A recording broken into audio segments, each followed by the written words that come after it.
So good afternoon, everyone. Welcome to another Outstanding Authors at Google talk. Today we're very pleased to introduce Jenny Blake. Jenny Blake is an author, blogger, life coach, Googler, and yoga teacher. Her book, Life After College, The Complete Guide to Getting What You Want, compiles learning and advice in bite-sized nuggets for every area of someone's life, and is based on her popular blog, lifeaftercollege.org. She has also worked at Google for over 5 years and currently serves as a career development program manager, internal coach, and also helps with us here on the Authors at Google team. Throughout her life, she is guided by philosophy to help others feel excited and happy about their own lives. Jenny's book offers practical advice to the post-college crowd. Reading the book myself, I was particularly struck by a certain quote, which I'll include here. Life after college is still about learning who you are, what you want, how to get it, and perhaps most importantly, how to relax and enjoy the ride. Jenny's learnings also continue as she starts her 3-month sabbatical, and her book tour, as you can see now, is making a stop here at Google. As per our tradition, we'll have some time for question and answer at the end, and without further ado, let me introduce Jenny Blake. Oh, do you want, yeah. Woohoo! So exciting to be here. Thank you all so much for coming. I'm not sure, but I think this is the first Googler speaking as an author at Google. So thank you all for coming and for being here. I've been on sabbatical now for 3 weeks, and you will be proud to know that I've successfully learned how to feed myself out in the wild. Thank you. I didn't say anything about cooking. I toast and I microwave, but that's a start. Life does go on even outside of these glorious 3 meals a day. I thought about what might be fun to talk about today, and I figure you're all Googlers. I think you got life after college pretty figured out. You're doing great. So I wanted to share some of my tips and lessons learned from the publishing process itself. I've been amazed at how many people say to me when I tell them I've written a book, "That's amazing, I'd love to write a book someday." And as I often do on my blog, I take tips and lessons from life experiences, whether it's river rafting or now in this case, publishing a book. Before I jump into my 10 lessons learned, I'll just give you the super quick version of how I got my book deal. At the end of 2008, I'd been blogging for about a year, and I started writing a book. I had an idea. I was on the training and development team at the time. So Steve, Kevin, Ian, you guys remember, we went away for the Christmas holidays 2008. I came back in our team meeting, we said, "What's your 2009 resolution?" And I said, "To finish and publish my book." And I was so happy, I was on a roll, I got the first draft out there, I was stoked, so excited. And then came this, my hair pulling, frustrated, complete and utter book block. I had been on a roll and I told myself, I'm gonna self-publish. Who needs to bother with the whole traditional publishing route? I got this, I'll self-publish, it'll be great, I'll get the book out there. Really, I knew that I was saying that because I was terrified. I was scared I had no idea how to go about getting a traditional publisher, how to find a literary agent, and then even if I did, I was so afraid of rejection. And I was afraid that after all this work of writing my book and getting the draft done, that I would show it to these publishing houses and they would say it was the worst thing they'd ever seen and go away, go home, you amateur. That didn't end up happening, but that fear was paralyzing for me. Finally, in a very serendipitous meeting that I'll explain in a little bit, I got motivated to not finish my book, but I decided I've got to at least try. I would so much rather be on the field playing the game than in the stands watching. And just like out of high school, I had applied to Harvard because I wanted to at least try. So it was a shot in the dark. I knew I probably wouldn't get in, but I would know that I applied and I gave myself the chance. I didn't get in, by the way. Go Bruins. UCLA for the win. Woo! So in this case, I decided I've got to try. And the first step was writing a book proposal. I still couldn't bring myself to open the Word file with my book. It sat closed for 6 months. But I could do a book proposal. And that's basically a 35-page business plan. From the book proposal, I found a literary agent. She didn't look quite like this with those big 80s earrings, but close. And my literary agent pitched to publishing houses. Some that were interested, I had a meeting at Random House, very exciting. It was on the 18th floor of this building overlooking Central Park. Truly an amazing moment. Being in a room with all these executives asking me questions, it was crazy, it was fun. Chronicle Books in San Francisco was also interested. They were gonna make it a really nice gift book. And then there was Running Press. In the end, my agent pitched to 27 publishers. Actually, it was 28 publishers. 27 said no, and 1 said yes.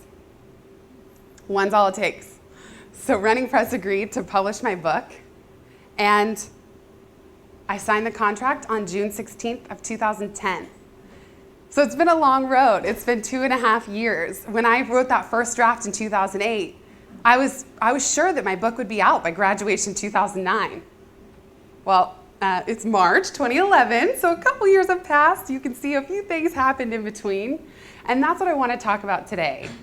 All those highs and lows and what I learned in the process. It wouldn't be a Jenny Blake presentation if there wasn't a gratuitous cupcake picture. So that's really why I put this slide in here.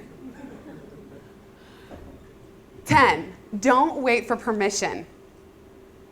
So often, people are waiting for someone to wave their magic wand and say, I hereby grant you the permission to start that project that you've been wanting to do, to go take those classes you've been wanting to take, to start writing the book, to start your blog, to do whatever it is, run a marathon, whatever it is that you want to do, don't wait for permission. You would be so surprised at how much you're capable of if you give yourself the chance to try. And on that same note, take your inner critic, those voices that say you're not good enough, you're not smart enough, you're too old, you're too young, as a sign that you're on exactly the right track. It's hard to do because they can be debilitating. And I know that. That's why my book sat unopened for 6 months. But the fact that they're there means that you're on exactly the right track. You're doing big things, you're getting ready to take a big risk, and that's exactly when all those voices come rushing in, and it's a great thing. In my case, when I Googled on Amazon, there were 20 other books with Life After College in the title. 20. Who was I to think that I had anything to add to this already oversaturated genre? And I thought, I'm simultaneously too old, at the time I was like 25, too young, and I've never lived in Africa or done anything really crazy out of the ordinary. And I just thought, who am I to write this book? And then one day, one of my friends, she's a blogger, she said to me, Jenny, this book may have been written, but it hasn't been written by you. And that gave me the motivation to say, great, if I help 2 people, if I help 1 person, then it's worth it. And I'm going to enjoy the process. Number 9, trust your gut. With a big creative project, the only way to do it is through your intuition. And you can see here, there's a couple different routes to take. There will not be any prescribed route that details exactly how to go. So you've got to listen to your gut and just take some chances. You'll know. In my case, when my gut was telling me when I had book block for 6 months, I can be a little thick-headed sometimes. So finally, after 6 months, I realized, oh, it's because I'm not supposed to self-publish. And I was thankful to come to that realization, even though it took me a little while. And I'm learning. It's still a learning process for me, and probably for all of you, to keep trusting my gut and to learn to listen to it more every day. Okay, on this note, when the universe smacks you upside the head, listen. As I said, sometimes I can be kind of dense, all right? I'm sure we all can. When I couldn't look at my book, and it was a horrible feeling. I felt like I was watching my dream die on the vine because I couldn't muster the strength to actually do something about it, and I just felt horrible. So I decided, well, if I can't continue on my path of being an author right now, I'll at least act as if and pretend I'm a professional speaker. So I went to this Northern California Speakers Association meeting, and while I was there, I met the author of the book, How to Write a Book Proposal, Michael Larson. I sat at the same table with him at lunch, and he ended up giving me his copy of How to Write a Book Proposal. So if that's not a sign from the universe to get back on the horse and get out there, I don't know what is. And the fact that he said he'd be willing to review my proposal with me, that was all the push I needed to get back out there and keep going. And that's what I call one of my universe smacks me upside the head moments, like, you idiot, get back out there. And I did, and I'm so thankful. Number 8, I heard this first from a coach a couple years ago. Avoid the tyranny of the hows. You will not see the whole path. It is absolutely inherent to a big goal or a big project, even working at a company like Google, you will not see the whole path of how you're going to get to the end result. At best, you might see a couple steps in front of you. Certainly having the vision for what you want, the desired outcome, is important, but don't feel like you have to see the whole path step by step just in order to get started. Oftentimes, I work with a lot of coaching clients, and I see this a lot on my blog, people who are so worried about how they're going to do something that they never start. And document. It's totally fine to worry about how you're going to do something, but don't let that hold you back, and don't let that fear and those gears churning paralyze you from taking action. I always recommend people make a list. What are all the hows that you don't know right now? And if you can at least frame them as questions, the answers will come, but don't feel like you have to have them all up front. As my dad recently said to me, you probably don't even want to see the whole path. He said, if someone had told you 2.5 years ago what you would have to go through and how much work it would take to get this book out, you would have been pretty scared. And that is absolutely true. I would have been completely intimidated by the amount of work that it was going to take, and commitment and drive, and the emotional ups and downs, and the fear of putting my ideas out there for judgment. It's a lot. And so maybe we take this as a good thing that we don't know how it's all going to work. Oh, this is one of my favorite slides. Fight for what you believe in. Trust your instincts. I was really lucky. Running Press gave me a ton of freedom with the content of the book. They really let the book be my own. The biggest piece of feedback they had was when I turned in a 450-page draft, and they said, no way, get this down to 300. I don't care how you do it. I don't care what you cut, 300 or less. Then it came time to working with the cover. You know where this is going, right? Okay, good. Authors don't have final say over the cover of their book. They don't have final approval. In the contract, it says you get meaningful input. Okay. Yes, everyone interprets this differently. And in my case, we'd been kind of looking at concepts for the cover, but I hadn't really seen much. And then all of a sudden, one day, they sent me a cover and said, here's your cover, and we sent the book to press. It's shipped. Okay. I was not pleased with this cover, to put it lightly, and I handled it really maturely, as any mature, grown adult would, by hysterically crying for 3 days straight. 3. Hysterical, I call them projectile tears, flying off my face at every moment. Here I was, I'd been working so hard for 2.5 years, and then all of a sudden, my project, my baby, that I had been slaving over, was wrapped up in this bow that I, to be honest, was embarrassed by. And I didn't know what to do. So I was getting ready to give up. I wrote back, I said, I'm not happy with this, let me outline the reasons why. And it was too late. They had already sent it. And that was on a Friday. On Sunday, I went for a walk with my dad. I've never been so sad. We go for these weekly walks with our dog, talk about life. We talked about the book at every single step. And he said, Jenny, this is not when you lay down and give up. You are at the very end of this project. You get up and fight. You don't just lay down. This is the time. You have got to do something. Get your lawyer on the phone. Talk to your agent. My dad went crazy. And at the time, as any kid kind of reacts to their parent, I was like, Dad, come on, give it a break. Give up. It's over. I was bummed. But when I got home, I said, he's right. I've got to do something. I have to keep fighting. I thought I had put in a fight. I didn't. I emailed my literary agent, and thankfully she emailed the publisher, and they revised the cover a couple days later.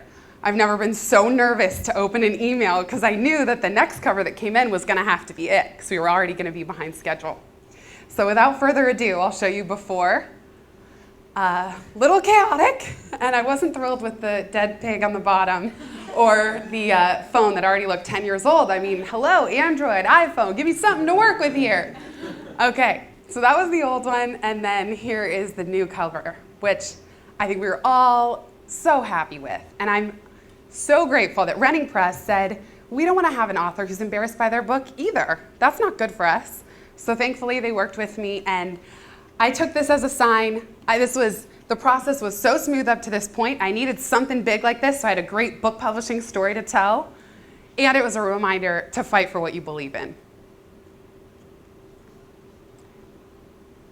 Number 6, build and lean on your support network. It absolutely has taken an army to get this project out there to the world. Yes, there have been many nights and many weekends where I've been holed up in my apartment, working on my laptop, in my condo, on the balcony. But it takes an army. And there were so many times that I was down and discouraged. And my mom, my dad, friends like Tara and Julie, who were there to pick me up when I was down and say, how can I help? How can we celebrate? What can I do? So I really encourage you to lean on your support network. Ask for help. People want to help. And the same is true at a company like Google. We have so many people, brilliant minds in one place. Lean on your network. Reach out to people you don't know. I've been absolutely blown away and humbled by the response on the internet this week. And on the first day, the book actually shot up to number 11 in career guides because of my support network. And I'm as proud of that as I am the book itself. Number 5, recognize and appreciate the beauty in imperfection. What you see here is a picture, and I brought the live copy. All those yellow Post-its are typos that I found. And yes, my friends will be the first to tell you that I'm a recovering perfectionist and not recovering very quickly. But I care. I am a perfectionist because I care. So when I saw these typos, sure, I could have gotten really discouraged and really upset. But as my dad says, that's how all the demons get out. So it's actually a good sign, and it happens. I used to read books and say, oh God, how can there be typos? It's so unprofessional. They have like 2 years. Can't you get the typos out? I mean, how hard can it be? Having been through the process and seeing how tight those deadlines are and how many different people look at the book, I can completely see how it happens. And I don't have the final copy. I'm not able to make those final edits. So at some point, the book's got to ship. Thankfully, because otherwise I think I'd be writing this the rest of my life. So now I figure it's a fun game. You can see, I don't know how many Post-its there are here, maybe 9 or 10.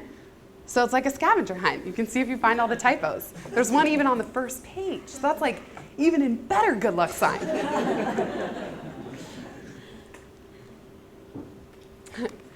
4, behold the magic of serendipity.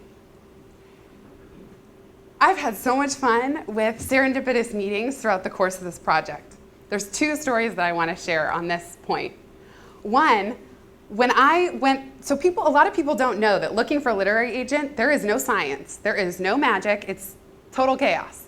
You basically come up with a query email, a little bit about me, a little bit about my project, and you start going through a directory of 400 names, and you just start emailing people. That's how it works, unless you have personal connections. I had found 4, and sometimes people will email 50 agents and not hear back from any. I was lucky. I emailed about 10, and I heard back from 4 who wanted to work with me. I had a contract ready to go from this guy in New York, and we showed it to a family friend who's a lawyer. He was looking at the contract, and he said, this is a little vague. I'm not so sure. I know a literary agent. How would you feel if I put you in touch with her? at that point, I said, sure, why not? So he put me in touch with her. She got back to me within an hour. I was actually traveling in Dublin for work at the time. And she said, I want to work with you. Little did I know, she's a veteran of the industry. She's been in the business 20 years, used to work for Rolling Stone. And I ended up going with her. And that happened solely through this power of serendipity. My other story is, and this is a screenshot from the book trailer video that we did, that's at lacbook.com if any of you want to check it out. It was a dream of mine to have a book trailer video, and they can cost $10,000, $15,000 at a minimum to have a professional film and edit. So in December, I had just turned in, this last November was when the final book, I turned it in and it went to press. And I thought, now might be a good time for me to leave the house and maybe even go on a few dates. So I signed up for OkCupid. It's like, Jenny, he's not going to come out of your couch or your computer. Leave the house. I know, proud of you, right? It's a start. Went on a few online dates. None of them worked out. But one of the people that I met turns out to be a 4-time Emmy-winning movie producer. We decided he had the guts to kind of say, I'm just going to call this one at Friends. We ended up hanging out. I know, because that's hard to say. Hanging out, and he said, I'd be happy to help you film your book trailer. So there I was, from having going on what I call a failed online date, because it's actually very successful, and turned out to film and do this amazing book trailer video. 3, forget the marathon mindset. Focus on sprints and recovery. This is a concept from Tony Schwartz, who a lot of his principles are in our Managing Your Energy course. He says so often people treat their careers and their work and their projects like a marathon. Go, go, go.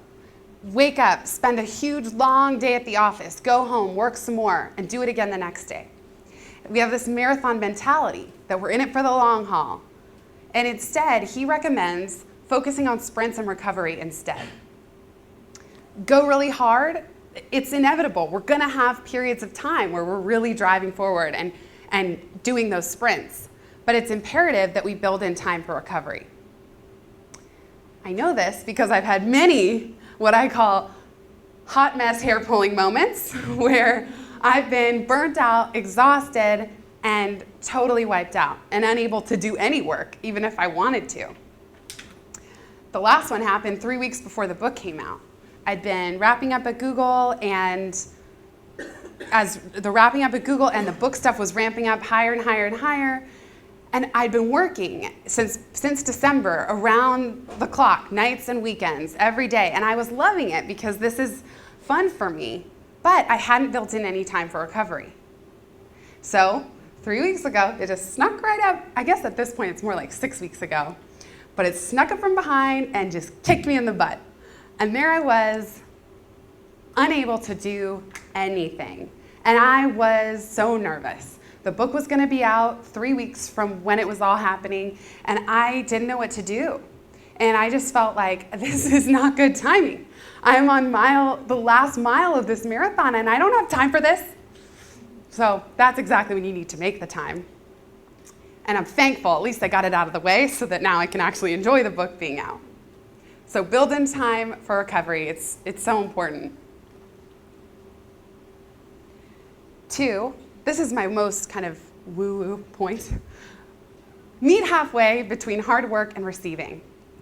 A project like this, and it goes for careers in general, absolutely involves hard work and commitment and drive and perseverance and grinding it out. Absolutely. And there's a part of it that's about receiving and just letting things happen as they will. As my friend Tara says, lifting the oars. You can paddle so hard, but sometimes you need to stop, lift the oars, and let the boat go where it's going to go. And that's how I feel about this book. That, yes, I've been working around the clock to do as best a job as I can on writing, editing, and promotion. But at some point, I'm going to have to let go a little bit and let this have a life of its own and hope that it does. Finally, take pride in the journey. There is so much to be said for being on the field playing the game, like I said earlier. It almost doesn't matter what the outcome is. When I was doing my book signing over the weekend, I truly felt like this is the top of the mountain moment. But I spent 2.5 years winding my way up and around the mountain. And I did enjoy it while it was happening, and that's so important, because why would we do it otherwise? So really focus on be proud of yourself for doing everything you're doing. Take pride in the journey, and know that the more pride you take in the journey and the more you enjoy that, the less the outcome actually matters. I say in the conclusion of the book, the fact that you, reader, are holding this in your hands, that's success alone. My biggest fear before I got the book deal was that even if I got a book deal, I wouldn't be able to sell more than 2 copies, one for each parent. Thanks to Books Inc., even just here today, we have proved that wrong, thank goodness. So to me, it wasn't about book sales. It was that the fact that this physical product exists, that's plenty, and everything else is icing on the cupcake. Another quote that I love, a professional writer is an amateur who didn't quit. And that's truly how I feel. There is no magic other than these great little serendipitous moments. I'm not superhuman. I'm not different than any of you. I just took one step after another and didn't give up. For as many times as I wanted to give up, I kept going. And that's why I'm able to say that I have this book out today. So I'm going to put up my contact information. I'll tell you a little bit about the book. It's funny, I gave this talk at my first bookstore signing last week at Kepler's in Menlo Park. And my mom said, that was a great speech, but you didn't tell us about the book. She's like, you got to at least tell people what the book is. So this is for you, Mom. I wrote this book because I wanted to write a book that I would like to read. I am a self-help junkie, self-admitted. I read almost 200 personal development books. And it started because I took a leave of absence from UCLA at the start of my junior year and came home to work full-time at this startup company. I was lost, confused. So I read and I researched and I looked up information on everything under the sun: time management, productivity, personal growth, happiness, leadership, you name it, I've read it. And after reading all those books, I wanted to produce something that was both a guide, but also I call it a portable life coach. So there's a chapter for every area of someone's life, things like work, money, dating and relationships, friends and family, fitness and nutrition, organization. And within each chapter, there are snippets of tips, quotes, advice from college graduates, coaching exercises, and recommended reading. And what I'm noticing in a lot of the Amazon reviews, people are saying, this book is great, not just for college grads, but anyone. I've had people all the way up in their 60s say, oh, this arrived for my son, and I've been flipping through, and I love it. So my hope is that you feel free to check it out. They did a great job. It's actually bigger than your standard paperback, and there's little red headings and places to write. So I'm so thrilled with how the book actually came out. And my goal was, it's basically to say you're the expert on your life. I trust that you're all smart and resourceful. You know how to Google things like 401k and filing your taxes. I didn't want to bother anyone with that. Instead, my goal was to share my own tips, nuggets from other people, and then really put the power in your hands to focus on the big picture of your life.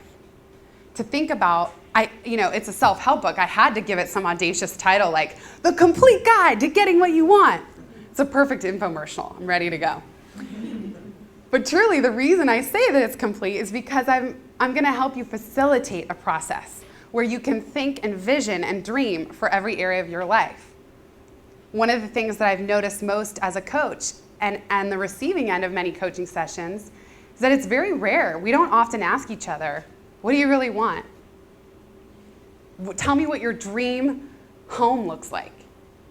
It's not common for us to envision the highest goals that we have and the highest vision for our lives. And so my hope is to help facilitate that process for people and to give a book where you can dive in at any point and come back and revisit it over and over again. that's all I got. So thank you so much. And I'll take questions. There's a mic over here if you have questions.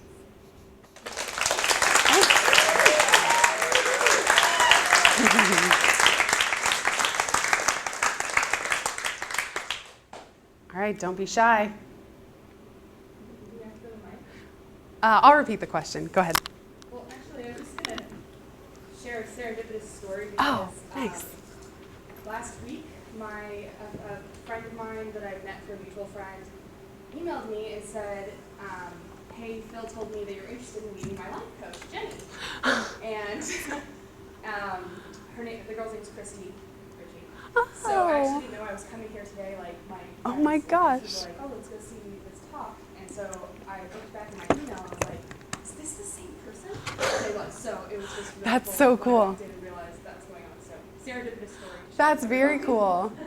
And on that note, Christy was one of my earliest blog readers when it was just my parents and Christy. And so she has stuck around for almost over 3.5 years now. And we first met in person at South by Southwest last year in Austin, Texas. So amazing. Nice to meet you. Thank you for coming. That's so cool. I love it. I love it. Other questions? Fun stories? Yeah. And then use the mic for people on VC and the recording. Neat? Do you want to go to the mic? Okay. Just gonna time to make you do some work. I'm here holding this thing all day. Okay. So I know you've had a major sprint and you're taking a little rest now, but have you got any plans for a second book? Haha. Plans for a second book. Truly, I think people have said, oh, it's like having a baby. You have to forget the pain involved in order to do it again. That's probably gonna be true. Gears are turning for a second book. Yes, and I don't know exactly what it'll be, but I know I have one in me. And having been through the process now, I at least feel like I'll mostly be tackling the big ideas and less of the hows. So yeah, thanks for asking. But until then, taking a little break. Hi, Jenny. Hi. I'm Tara. Tara of Lift the Oars, Of Lift the Wisdom Oars of Greatness. fame, and I actually stole that from Oprah and Byron Katie. Okay, great. We're in the Why does presence I of sound- greatness. I'm not. I'm a junkie. Just like Jenny. I would want to say, what's your most memorable piece of feedback you've gotten from the book so far? Oh, that's such a great question. Okay, the most memorable piece of feedback. Last night I couldn't sleep. I think because I was so excited to see all you guys. It was about 2 a.m. and someone tweeted and they said, Jenny, I just picked up your book. I'm 10 pages in and I can already tell it's going to change my life.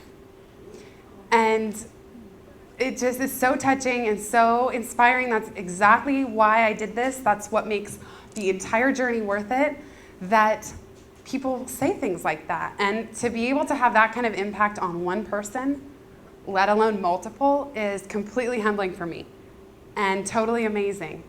So it's moments like that, and there are many more where that came from, but that's the first one that comes to mind, that someone I've never met on Twitter, who I didn't pay to be my friend, is saying that this book is already changing her life and that she's only 10 pages in. It's beyond my wildest dreams to be able to have that kind of impact with this book. So thank you, great question. Yeah, great, keep them coming. So how did you find that tweet? Oh, this is from, okay, question of how did I find that tweet? Well, I was on my Google Android, and I use a Twitter program that shows me my @replies. Okay. Yeah, Fair enough. yeah. Yes. Hi, Steve. Hi. You talked about a lot of different sections of the book and advice in various different parts of life. Which one of those was the hardest for you to write, or did you learn the most? You felt like you grew through writing the book most? Yeah, love this question. Will not be a surprise to anyone who knows me. The hardest chapter to write, hands down, dating and relationships. Cue endless laughter. All right. The point is, and I said this, I talked to a group of new grads earlier this morning. A big project involves trade-offs, and my trade-off has been working full-time at Google and then nights and weekends on my projects, for the most part. Of course, I do leave the house from time to time. I'm not a total hermit. But dating and relationships, I hadn't, over the last 3 years, hadn't really been in any significant relationships where it was like a serious committed thing. And so I was kind of drawing upon my own wisdom, some dating experiences. It wasn't just my own personal challenge. It was that of all chapters, people are in such different places after college in terms of dating and relationships. Some are single and loving it, single and hating it, dating casually, in a relationship, engaged, married, divorced.